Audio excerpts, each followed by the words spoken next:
Gentleman from Texas.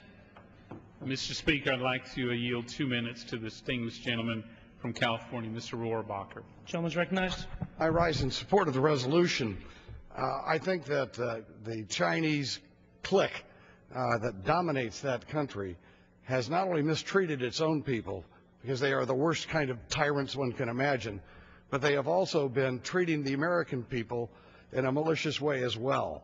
The fact is that we have adopted policies that are very positive toward the Chinese and the Chinese government that have been at the detriment of the people of the United States.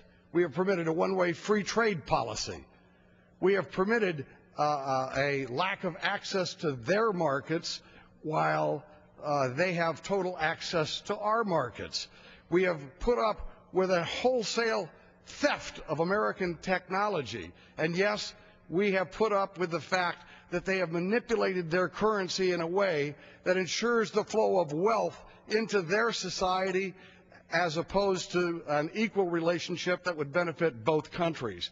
What we have to do is decide, are we going to permit the clique that runs China to continue to do great damage to the people of the United States of America, or are we going to provide some sort of action that we can take if they are manipulating the currency in a way that shifts the wealth from our society and the jobs from our society and transports them to China?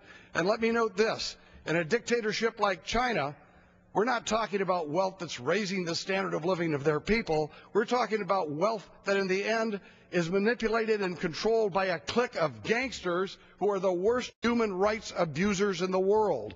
And what are they doing with this profit that they make from this unfair trade relationship and the manipulation of currency? They are building a military, a modern military, based on technology that they have stolen from us and an unfair trade relationship that we have acquiesced to over the years. It's about time we have legislation that will at least prevent them from manipulating the currency and give us an alternative action that we can take to try to prevent the manipulation of currency on the part of the Chinese. So I rise in support of this resolution. Gentleman from Michigan. Speaker, I now yield a minute and a half to the gentleman from North Carolina.